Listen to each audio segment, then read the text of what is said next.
এই তো নিশানাটা হয়ে গেছে। হ্যাঁ আরিয়ানের এটা কি হলো? আরিয়ান বাবা তুমি ঠিক আছো?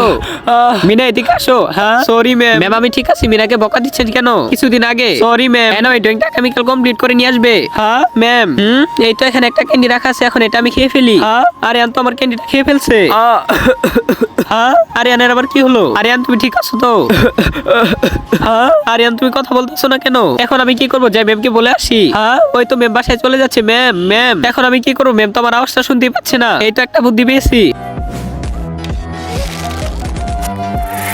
হ্যাঁ এই চিঠির ভিতরে আবার মিনা কি পাঠিয়েছে? হেল্প কারাবার সাহায্য লাগবে, যে তাড়াতাড়ি আমাকে যেতে হবে। হ্যাঁ মিনা কি হয়েছে? তো আমি চলে এসে পড়েছি। হ্যাঁ আরিয়ানের গলায় তো ক্যান্ডি আটকে গেছে। এখন যে কি করি এই তো একটা বুদ্ধি পেয়েছি। আজকে দেখবো শয়তানকে হারিয়ে কে কে আল্লাহকে ভালোবাসে। যারা যারা আল্লাহকে ভালোবাসো তারা সবাই ভিডিওতে লাইক করে চ্যানেলটি সাবস্ক্রাইব করে দাও। আর শয়তানকে ভালোবাসলে লাইক সাবস্ক্রাইব কিছুই করতে হবে না, এবং কমেন্টে আল্লাহ আকবার লিখে যাবে। হ্যাঁ এই তো ক্যান্ডিটা বের হয়ে পড়েছে। রাজু বাবা তুমি ঠিক আছো?